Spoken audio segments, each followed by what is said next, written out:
Oi, gente! Nós estamos aqui inaugurando o novo quadro do Colégio Padrão, Padrão Cast, com a nossa convidada maravilhosa, Lorena Guzmão, ginecologista.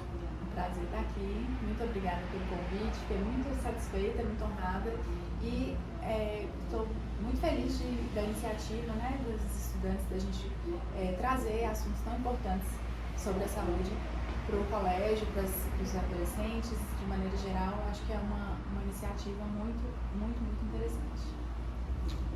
Então, Lorena, vamos iniciar, né, com as perguntas, que inclusive são perguntas minhas, que eu tenho muita dúvida. Então, a nossa primeira pergunta vai ser: qual a idade inicial para a gente ter a primeira consulta ginecológica? Então, essa é uma dúvida muito comum. Na realidade, a primeira menstruação, que a gente chama de menarca, ela é um marco, né, um marco prático. Mas não necessariamente a consulta ginecológica deve ser feita nesse momento. Na verdade, o ideal é que seja feita assim que a menina, né, a pré-adolescente, adolescente, comece a perceber as primeiras modificações do seu próprio corpo. Então, o surgimento de seios, de pelos, marcam, né, o início da adolescência. Então, a gente pode definir, né, que seria esse o momento ideal. Mas, infelizmente, essa não é a realidade da maioria das adolescentes, né? A maioria não procura o ginecologista nesse momento, mas nós podemos dizer que o momento ideal é aquele em que a própria adolescente sente a necessidade de buscar informação sobre o seu próprio corpo, sobre o funcionamento do ciclo menstrual, quando é o caso de já haver menstruação. E acho que é muito importante que a família, né, a mãe principalmente, que é uma relação costuma ser mais fácil, né, entre mãe e filha, a mãe incentiva essa primeira consulta, acompanhe se for o caso, deixe a filha à vontade, de forma que ela possa se abrir nessa consulta, mas que a mãe esteja atenta a essa necessidade. A consulta ginecológica, a primeira consulta ginecológica, normalmente não é uma consulta que envolve muitas prescrições, pedidos de exame, nada disso. É uma consulta que demanda conversa.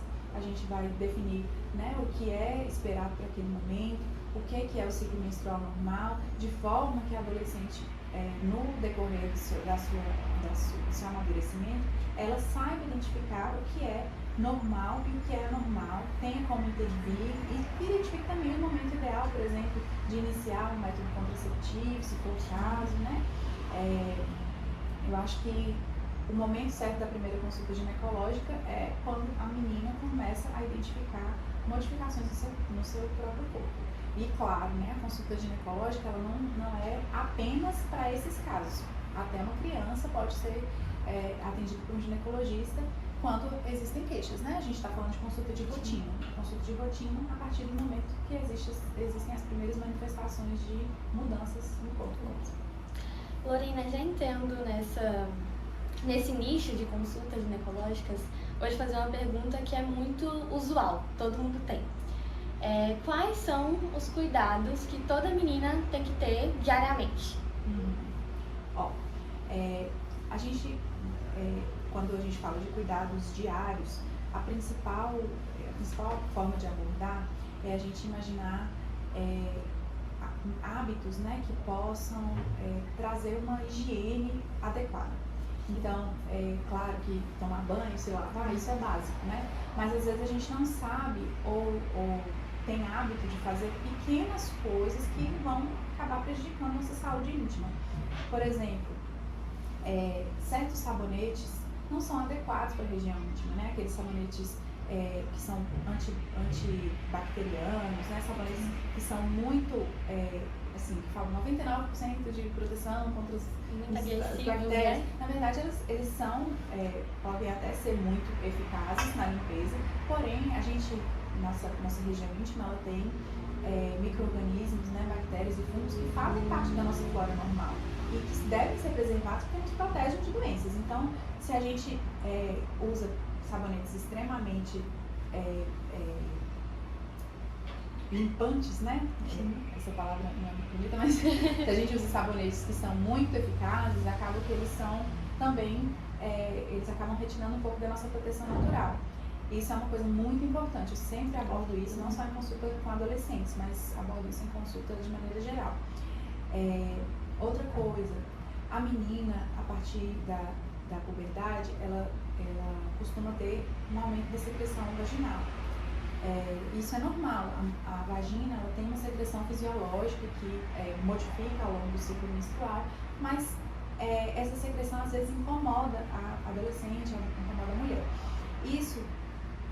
Esse incômodo pode levar a paciente a usar algum tipo de protetor, aqueles protetores de calcinha, né? Protetor diário, aqueles microabsorventes. Infelizmente, o protetor diário ele só protege a calcinha, ele não protege a pessoa.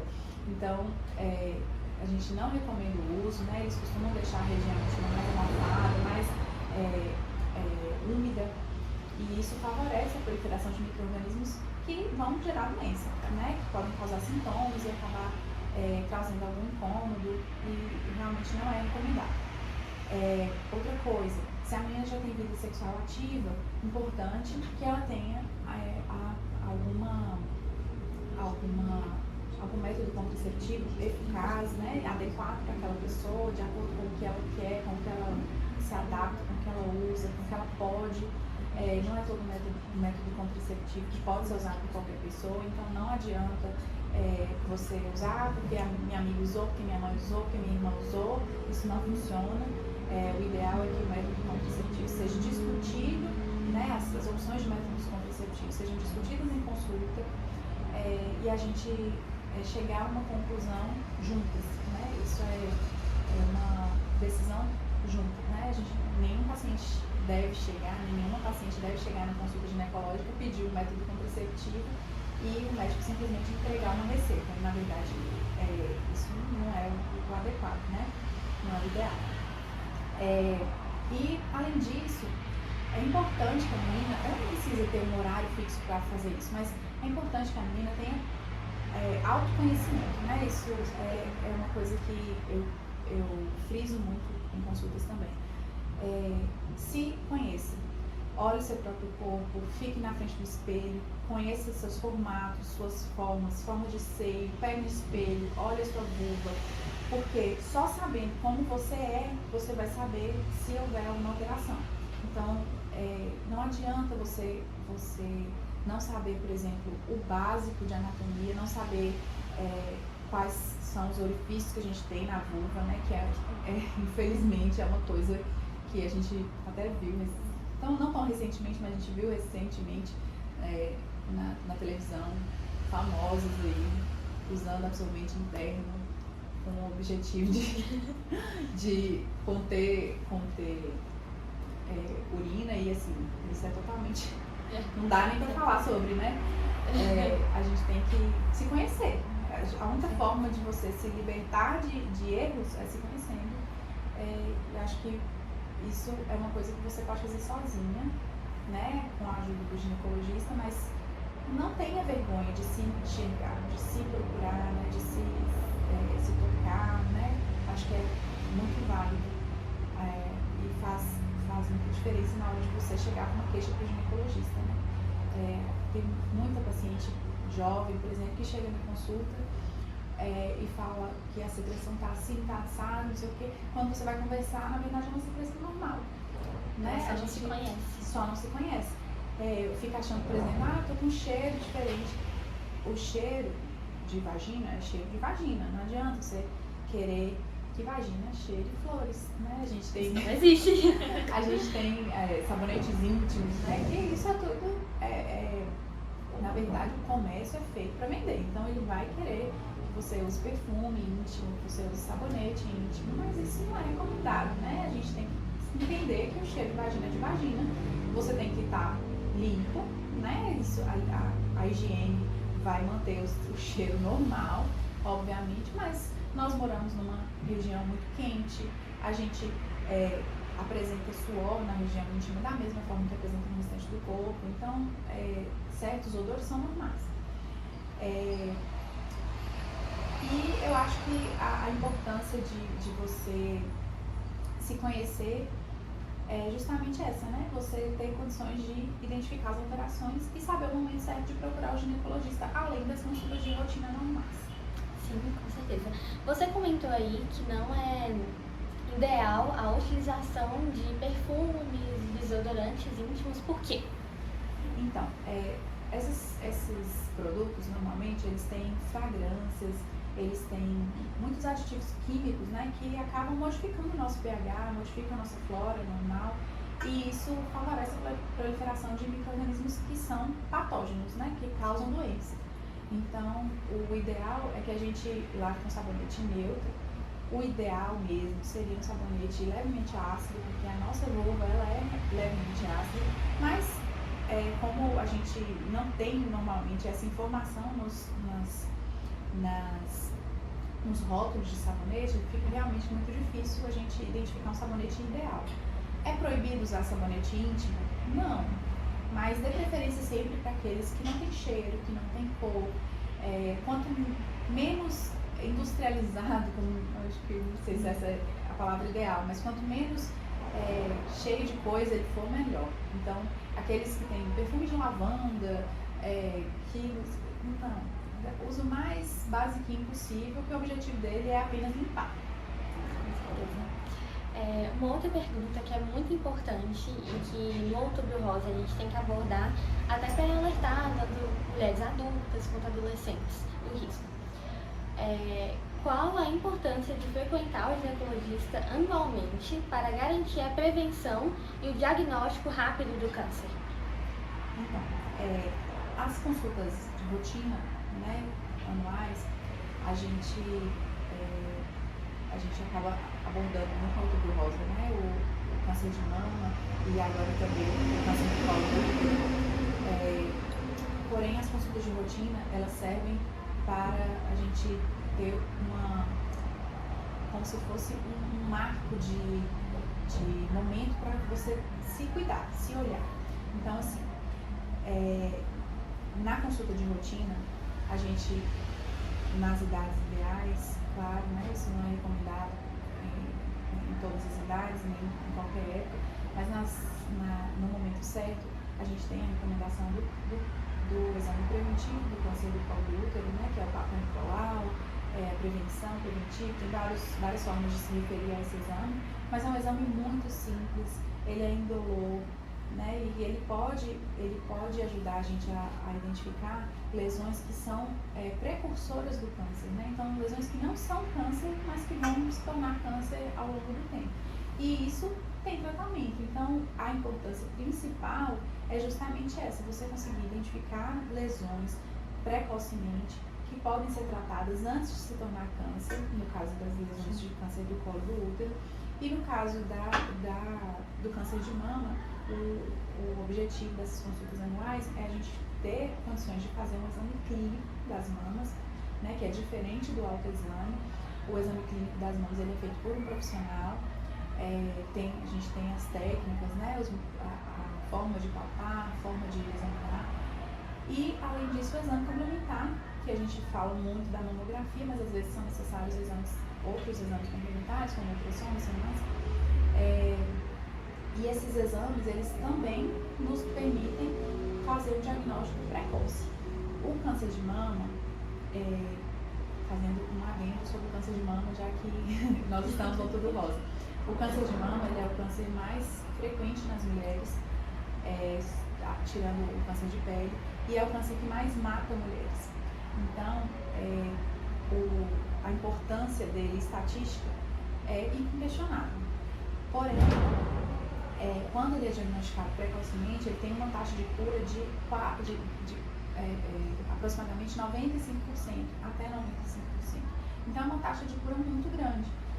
Porém, infelizmente, nós não conseguimos diagnosticar a maioria das mulheres, né, cerca de 60% dos diagnósticos já são feitos após o câncer, já são feitos num estágio mais avançado, então acaba que a gente não consegue ter essa taxa de cura tão boa assim.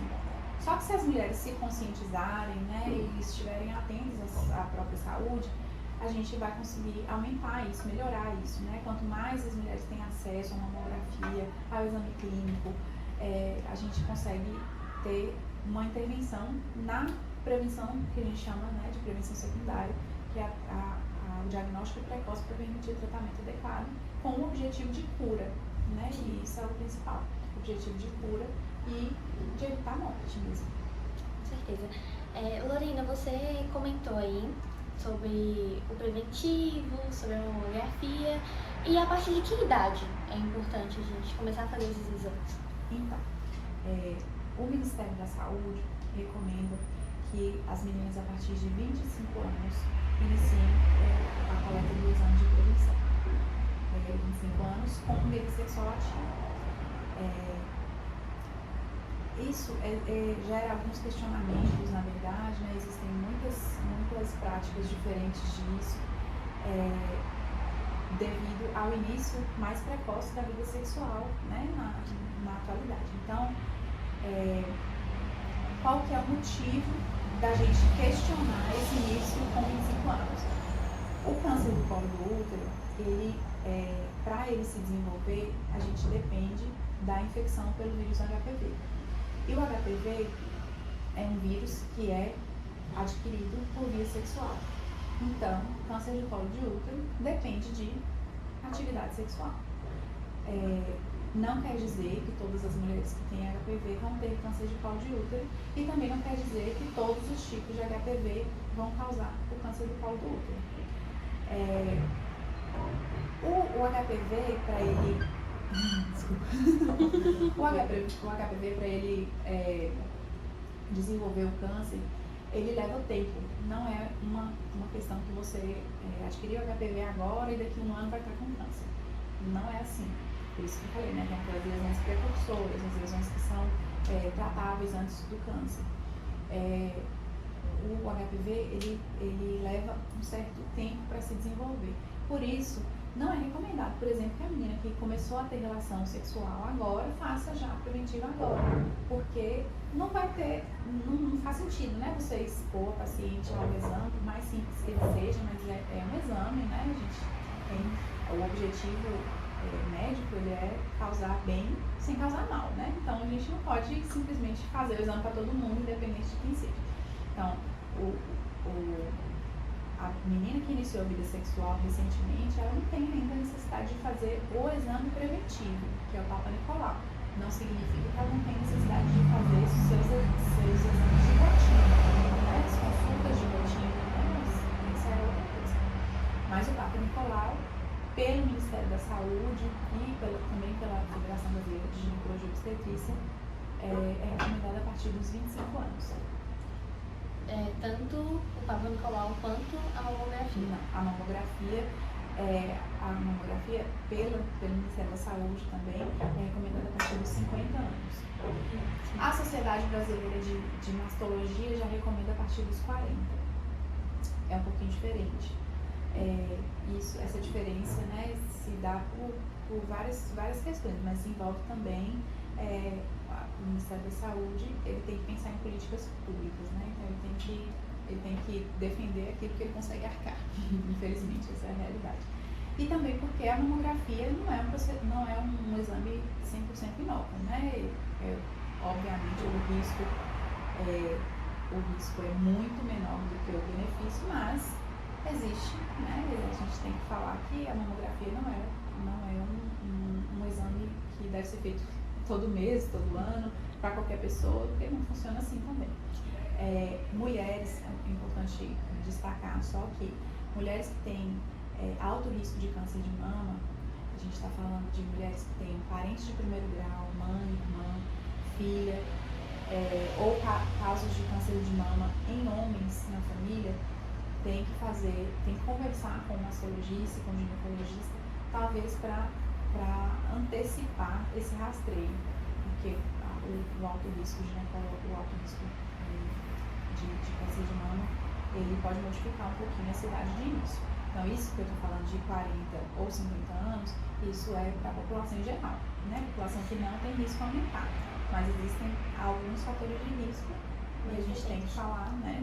Tem que falar deles porque uma filha de uma mulher que teve câncer de mama, infelizmente ela não vai poder esperar até os 40, 50 anos. Ou felizmente, né? Porque a gente tem forma de identificar.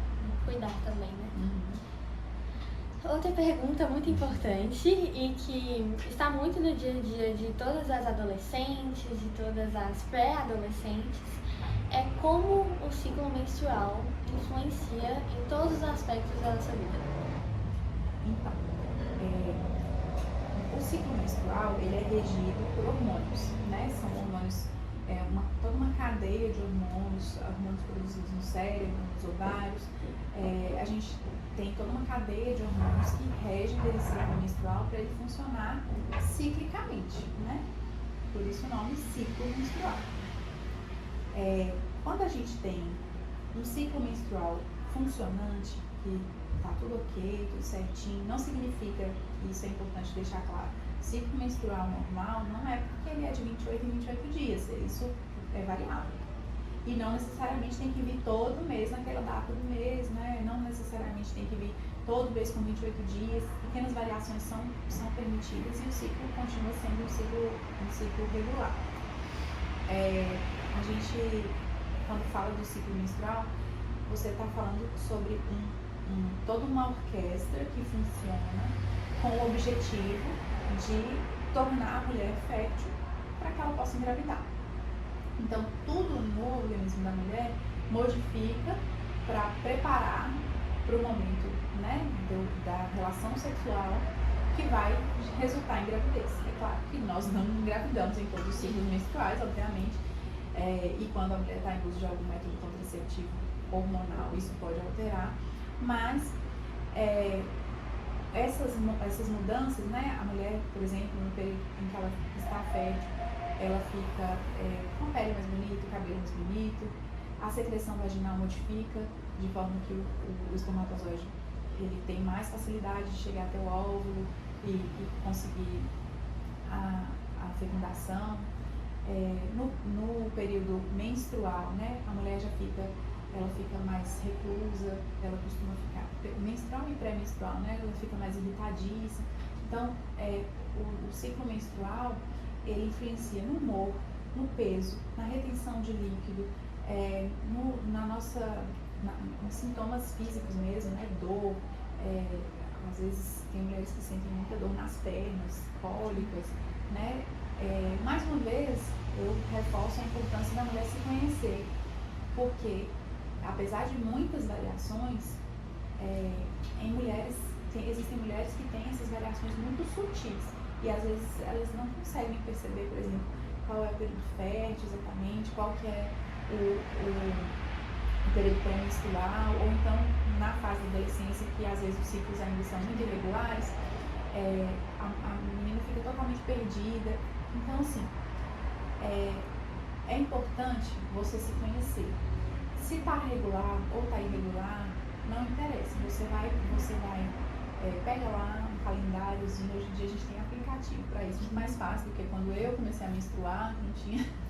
Não que eu seja muito velha, mas quando eu comecei a menstruar, eu fazia isso num calendário. Então eu anotava no calendário, na folhinha mesmo. Hoje em dia existe aplicativo para isso, diversos aplicativos pagos e gratuitos que ajudam muito nessa questão de acompanhar o ciclo menstrual, né? A gente tem muita coisa para lembrar, não precisa ficar lembrando disso de cabeça. Então, coloca tudo no aplicativo ou coloca, sei lá, uma nota no celular, né? De alguma forma você tem que anotar aquilo. Porque você vai ter condição de, ao longo do tempo, tendo ciclos após ciclos, você vai ter condição de identificar, por exemplo, eu tô mais inchada, pode ser que eu esteja perto de menstruar, eu tô com mais desejo sexual, pode ser que eu esteja no meu período fértil. Essa identificação do período do ciclo menstrual, ela não serve como método contraceptivo, isso é importante falar, né? Assim, não é um método contraceptivo seguro. Porém, ela facilita a gente a identificar as alterações. Então, mais uma vez, você se conhecer seu corpo, seu ciclo, seu funcionamento, vai facilitar você identificar alterações. Então, reconheça, anote lá, se você tem dúvida, né, não está lembrando e tudo, anota. Seu humor, anota se você está com mais apetite, se você está sem fome, porque tudo isso pode ter relação com o ciclo menstrual. Os hormônios ginecológicos, né, os hormônios reprodutivos, não ginecológicos, reprodutivos, eles têm influência, não é só no sistema reprodutor, né, porque a gente, nós, né, somos feitos para procriar. Então, o nosso organismo ele é feito para isso, ele se prepara para isso todos os meses, e todo mês ele também se renova para se preparar para o próximo. Se você não engravidou, vai se preparar para o próximo, então. E no próximo vai, né? Ele fica sempre na expectativa de que no próximo vai. Uma expectativa interminável. Todo mês uma expectativa nova. E isso vai facilitar até mesmo assim, se no futuro, né, você tenta engravidar e tem alguma dificuldade, ou se o seu ciclo vinha regular e depois ficou irregular, se antes você menstruava 3 dias, depois se tornou 7, se você deseja ter um método contraceptivo, qual vai ser ideal para você? Se você já tem um fluxo muito intenso, talvez não seja adequado um DIU de cobre, por exemplo, né? Estou abordando outras coisas aqui, mas eu acho que vale a pena a gente falar sobre isso também. Então, assim, eu fico muito satisfeita quando eu recebo um consultório com uma paciente que chega e ela sabe falar tudo sobre como ela está. É óbvio que eu não quero que ela saiba, eu não quero, assim, não espero que ela saiba sobre medicina. Eu quero que ela saiba sobre si mesma. Se ela souber me falar quantos dias você menstrua, qual foi a sua última menstruação, você já teve relação sexual, quando foi a primeira, usa preservativo, não usa, enfim, são inúmeras perguntas assim que são muito básicas para algumas pessoas, né? Tem meninas que são extremamente organizadas e anotam isso. Eu era meio metódica com essas coisas também, sempre muito metódica com isso. Muito metódica. Eu tenho o hábito de ter agenda desde criança, então eu anotava tudo. Mas tem gente que não. Tem muita paciente que chega e não sabe que dia menstruou, não sabe se menstruou no mês passado, se não menstruou. E isso faz tanta diferença na hora da gente raciocinar sobre doenças, na hora da gente escolher um método. Então, eu acho que é muito, muito importante você se conhecer para ter essas percepções, né, sobre si mesmo. Sim.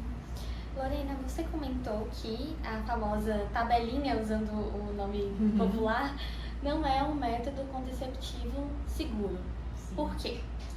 Justamente porque esses hormônios que eu falei que orquestram o nosso funcionamento reprodutivo, eles sofrem alterações de diversas formas. Por exemplo, o estresse pode alterar, prática de atividade física pode alterar, uso de alguns outros medicamentos para outras coisas, né, pode alterar. Então, a gente não tem como você garantir que seu período fértil no próximo mês vai ser semelhante ao do mês anterior, entendeu?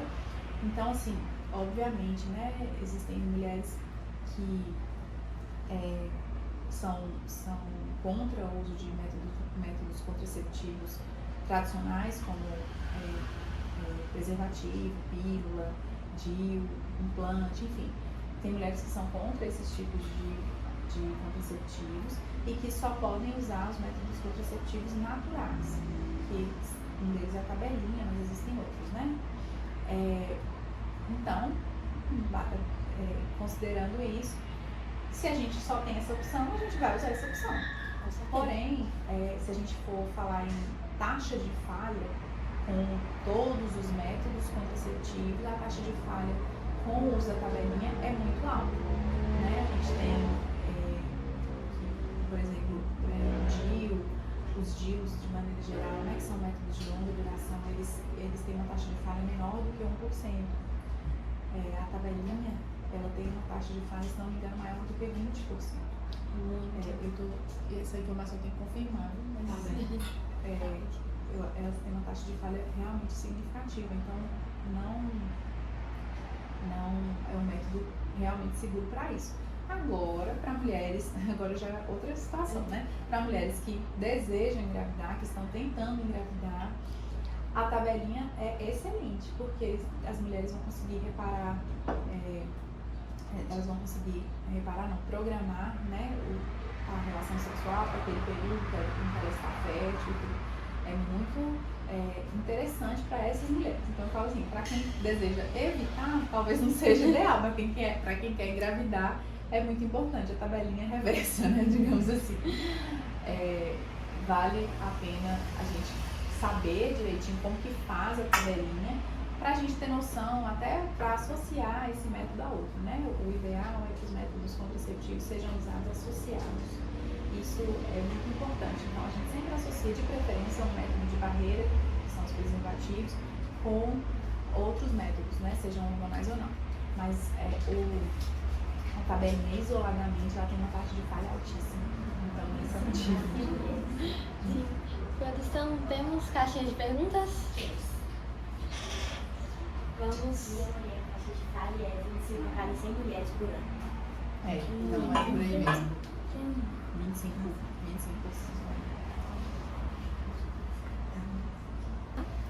Então tá bom. Vamos olhar as perguntas mais usuais de todas. A primeira pergunta é: como devo me preparar para ir ao ginecologista? Pergunta ótima, essa é excelente. Ó, primeiro, já abordando o que eu havia falado, né? Deixe tudo anotadinho. Se você não tem um aplicativo, anote como der, né? No bloco de notas, no celular, ou com papel e caneta mesmo, no modo tradicional. Mas anote suas dúvidas para não deixar esquecer nada. Anote como está seu ciclo, sua última menstruação, sua última relação, se tem parceiro fixo, se não tem, enfim. Deixe tudo por escrito para não esquecer. Outra coisa muito importante, não precisa se preocupar com depilação. Tem muita paciente que chega em consultório e fica constrangida se está depilada, se não está, fica, desculpa, doutor, não deu tempo de depilar. Não precisa se preocupar com isso. Isso é uma opção, né? Isso, se você não quiser depilar nunca na vida, isso é uma opção sua, não vai influenciar em nada na consulta ginecológica. Outra coisa, o ideal é que você não esteja menstruada no dia da consulta, mas obviamente se você está tendo um sangramento alterado, né, está menstruando várias vezes no mês e tudo, é melhor que você vá à consulta, faça o que der para fazer mesmo estando menstruado, do que ficar protelando, né, essa consulta, postergando o momento de procurar o médico. Então, assim, o ideal não menstruado, mas se estiver menstruada por um período muito prolongado, né, porque existem alguns sangramentos anormais que ficam mais de um mês, e às vezes a paciente fica esperando parar o sangramento, não está parando, vai no médico assim mesmo, né, paciência. E o ideal é que seja após a menstruação. Então, ali uns 5 dias após a menstruação, 5, 6 dias após a menstruação, porque existem alterações, mama, por exemplo, que surgem no período pré-menstrual. Então, no período pré-menstrual, é normal que as mamas fiquem mais inchadas, pode aparecer algum tipo de nódulo, né, que são nódulos glandulares mesmo, né? Então, isso pode confundir um pouco o exame físico. Mas se for a única oportunidade, mais uma vez, não deixe de ir porque não está na data certa, entendeu? Vá, porque a consulta não vai ficar desperdiçada de forma alguma. E uma coisa que eu costumo falar, né, assim, vá de coração aberto, vá no ginecologista que você sinta à vontade para falar o que você realmente tem dúvida. Não saia do médico com dúvidas, porque esse é o momento. Então, de forma geral, é isso, né? Você saber quais são as suas dúvidas, deixar tudo anotadinho, o que você. Inclusive, uma coisa importante: consultas ginecológicas, anote produtos que você usa. Se você usa, por exemplo, às vezes a gente recebe paciente que fala assim: eu uso sabonete íntimo. Não sabe falar qual, não sabe falar nada, né? Então, assim, são informações pequenas, mas são informações que às vezes são importantes, porque, por exemplo, às vezes você tem uma lesão de pele na vulva e que pode estar relacionada ao tipo de sabonete que você usa. Então, faz diferença. Essas pequenas coisas também fazem diferença. Segunda pergunta: como saber o melhor método contraceptivo para mim? Na consulta ginecológica. Essa resposta ela é a mais curta, mas ela é complexa.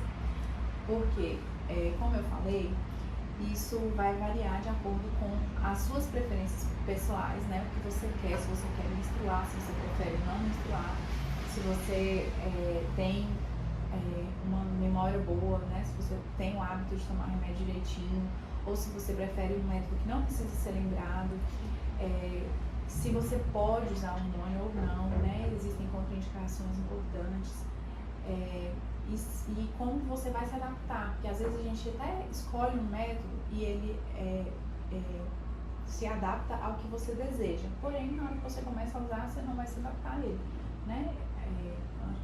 Métodos contraceptivos, né? Tanto os hormonais quanto os não hormonais, eles têm uma resposta em relação a efeitos colaterais muito individual. Então tem paciente, por exemplo, que se adapta com a pílula X, tem paciente que não se adapta de jeito nenhum, tem paciente que se adapta com o DIU de cobre, tem paciente que não se adapta de jeito nenhum, tem paciente que é só com DIU hormonal. Então é muito relativo. Só mesmo consulta, com muita conversa, com essas questões que eu falei, né? Você sabendo os seus objetivos e o seu, além de evitar a gravidez, né? Obviamente, você sabendo os seus objetivos e sabendo como que o seu organismo se comporta sem nada, sem uso de método nenhum, a gente consegue chegar numa escolha adequada. Juntas também, né? Porque isso vai muito de preferência pessoal também, né? Às vezes questões religiosas também influenciam, né? Envolve várias coisas. Uma dúvida que é minha, que é muito pessoal, mas que eu acredito que seja a dúvida de outras pessoas também. Na questão da pílula, emendar uma pílula na outra, ou então utilizar métodos nos quais a pessoa, no caso, não menstrue, pode causar algum problema futuro em caso a pessoa queira engravidar? Não. Isso não interfere no futuro reprodutivo. Porém, tem duas observações importantes para fazer. Os métodos hormonais, normalmente, eles provocam, quando suspensos, né? Quando a gente faz a pausa do anticoncepcional, ou a pausa do adesivo, a pausa do anel vaginal, né? A gente tem vários tipos de métodos hormonais. A gente tem um sangramento, que a gente chama popularmente de menstruação, mas na verdade não é menstruação. É um sangramento de privação hormonal. Então, esse sangramento ele vai acontecer porque o hormônio que você estava usando todos os dias caiu. Quando você usa um método que é contínuo, ou então um método que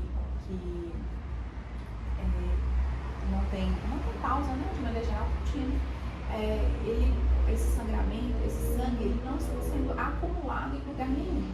Isso é importante deixar claro, é uma dúvida muito comum. Esse sangue não é acumulado em lugar nenhum.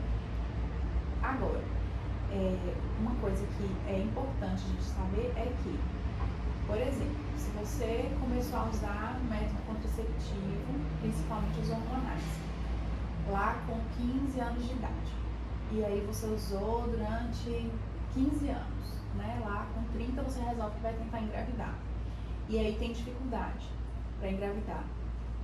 Provavelmente não tem nada a ver com a pílula ou com outro método que for. Não vai ter nada a ver com o método. Porém, você, como ficou 15 anos usando uma pílula, seu ciclo estava regular, na verdade, né? Porque na verdade não é um ciclo menstrual, mas a pílula vai regularizar, né? Ela vai estabilizar. Você nunca soube que tinha alguma coisa alterada. Então isso pode mascarar um problema que já existia, entendeu? Mas não é porque a pílula causa infertilidade, mesmo períodos prolongados, não tem nada a ver. O único método contraceptivo que pode dificultar engravidar por um tempo mais prolongado é a injeção trimestral, que é a medroxiprogesterona. Os estudos mostram que a paciente pode demorar até 18 meses para retornar os ciclos regularmente, né? Retornar aos ciclos habituais. Então ela pode realmente dificultar, né? Se você interromper agora, pode ser que só daqui um ano e meio que seu ciclo vai regularizar para você conseguir engravidar. Os demais métodos o ciclo consegue ser restabelecido em 1, 2 meses tranquilamente. E assim, restabelecidos novos em Vamos partir para a terceira pergunta. Como me preparar para ir ao ginecologista pela primeira vez? Sim. Eu costumo falar o seguinte, não muda muito da consulta ginecológica de rotina, não. A única coisa que eu costumo falar é o seguinte, esteja à vontade. Se você vai, por exemplo, com a sua mãe, ou se é alguém, uma irmã, alguém que vai te levar, que seja uma pessoa com quem você tem liberdade de se abrir. Porque, de repente, eu não estou falando só de vida sexual, não. Porque vida sexual é uma questão que, às vezes, realmente existe uma dificuldade, né? Da adolescente se abrir com a mãe e tal. Mas, enfim, estou falando também de questões de higiene. Às vezes você tem dúvidas que você tem vergonha de perguntar. Então, dúvidas, por exemplo, sobre cheiro, como eu falei, né? Tem meninas jovens que ficam com vergonha de perguntar se ter cheiro na vulva é normal. E isso, assim, você não pode ter esse tipo de barreira com o seu médico e muito menos com a pessoa que está te acompanhando, né? Porque se a pessoa que está te acompanhando, ela tem que te dar apoio. Acompanhante para qualquer coisa na vida, né? Tanto para paciente ginecológico quanto para paciente obstétrica, ela tem que ser para ajudar, não é só para acompanhar. Mas interrompendo aqui um pouco a sua fala para perguntar algo muito, muito importante. O ideal é que a pessoa, a adolescente, a adulta, vá sozinha ou que ela vá acompanhada? Como ela se sentir mais à vontade.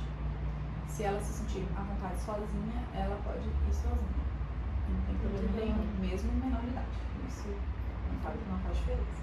Eu falo questão do acompanhante porque muitas vezes, principalmente quando essa primeira consulta ela vem junto com a primeira menstruação, às vezes ela acontece muito cedo, né? Então a menina às vezes tem 11 anos, né? Tem meninas que menstruam com 10 anos, às vezes até antes, que elas não vão ter essa iniciativa ainda de marcar a consulta, né? Às vezes não, né? Enfim, tem mais dificuldade para isso. Então, às vezes nessa primeira consulta você vai estar com acompanhante. E talvez tenha um pouco de dificuldade nessa primeira consulta mesmo de se abrir. Mas o fato de você ter a regularidade de procurar o ginecologista uma vez por ano, mesmo que esteja tudo normal, isso facilita, né? Você cria um vínculo com aquele profissional. E outra coisa, não deu certo com aquela pessoa, você não se identificou, né? Ginecologista não é casamento, não. Você não se identificou, procura outro, né? Tem inúmeros profissionais, tem profissionais que têm um perfil, às vezes, mais falante, mais extrovertido, tem profissionais que são mais técnicos, né? E para cada tipo de paciente existe uma preferência. Então, isso é muito relativo. Não necessariamente você foi no primeiro ginecologista e deve sair satisfeito de lá. Eu, por exemplo, no primeiro ginecologista, eu quis sair correndo e nunca mais voltar. E minha mãe estava comigo, não tinha nada a ver com a minha mãe, eu estava super à vontade com a minha mãe, mas a ginecologista me deixou extremamente constrangida. E isso é uma coisa que, assim, não deve acontecer, né? Se você perde a oportunidade de criar um vínculo com a paciente na primeira ida dela ao ginecologista, talvez você abriu ali uma brecha para uma paciente deixar de ser cuidadosa com a própria saúde. Isso é muito sério, muito importante. Com certeza. Vamos para a quarta pergunta? Quarta pergunta. Perdi um pouco.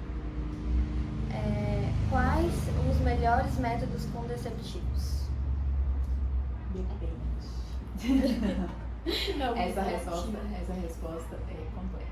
Depende. Se você estiver perguntando sobre melhor, no sentido de menor taxa de falha, atualmente o método mais seguro na questão de evitar gravidez indesejada é o implante hormonal, o Implanon. Não posso falar marca porque na verdade é a única marca, né? Não tem nenhum conflito de interesse.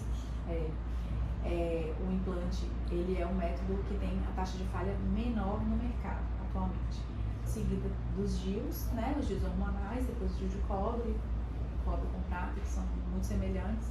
Todos esses têm taxas de falha menores do que 1%. é importante a gente ter em mente o seguinte: os métodos que dependem do uso correto, por exemplo, preservativo, pílula, esses métodos eles vão ter uma taxa de falha maior inerentes ao uso incorreto, porque a gente é humano, a gente falha, a gente tem rotina e às vezes essas rotinas, né, saem do esperado e a gente às vezes tem um imprevisto, esquece um remédio na casa de alguém, ou então você tem uma relação, esqueceu o preservativo, ou então você foi usar o preservativo e a camisa estourou. Então, isso, querendo ou não, vai levar a uma taxa de falha maior. Os métodos de longa duração, que são os DIUs, tanto hormonal quanto não hormonal, e as pílulas, os métodos de longa duração, que são os DIUs e o implante, eles costumam ter taxas de falha muito menores. Por quê? Uma vez que eles são colocados, eles demandam uma manutenção muito escassa. Isso. Então, por exemplo, o implante, você coloca aqui no antebraço, você vai no o implante, você vai colocar aqui um pouquinho acima do cotovelo e você vai conseguir palpar ele, né? Ele dá para ser tocado aqui. Então ele estando aqui, ele está fazendo a função dele, que é a liberação lenta e prolongada do hormônio.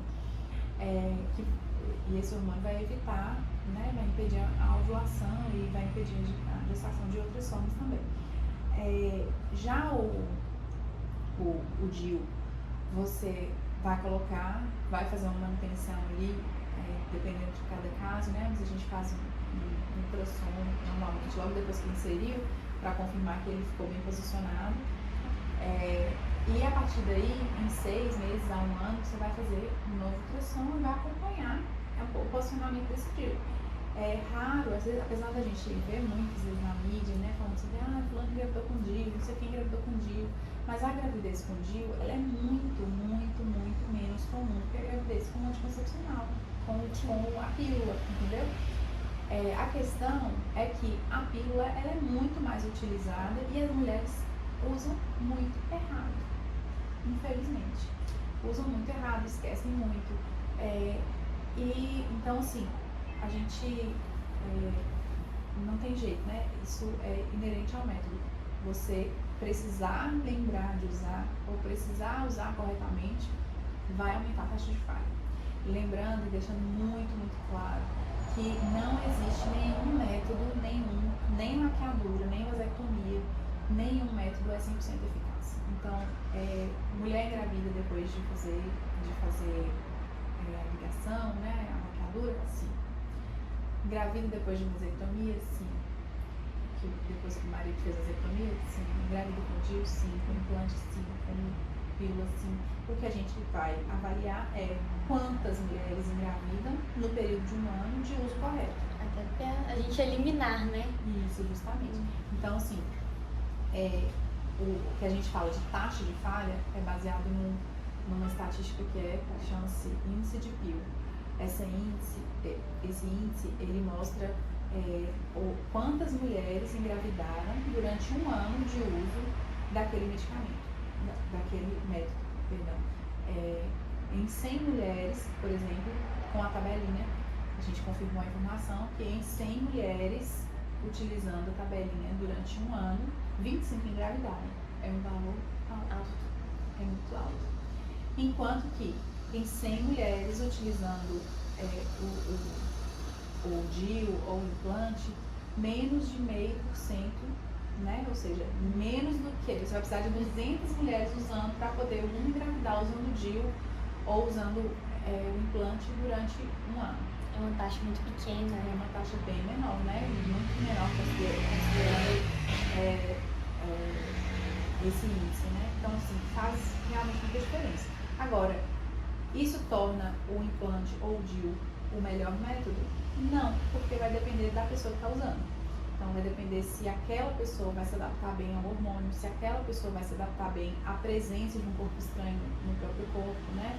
Porque tem mulheres que não digerem muito bem a informação de que vai ter algo dentro de si, né? Que o DIU ou o implante, que é algo que está lá, que vai estar sempre lá, que vai ter que ser retirado depois. Então tem mulher que não gosta da ideia. Tem um E controle, tudo né? bem, né? E tudo bem, isso aí vai depender de cada um mesmo. Então, o melhor método vai depender da paciente. Mas se for perguntar, o mais seguro é o implante. Implante. Vamos para a quinta e última pergunta.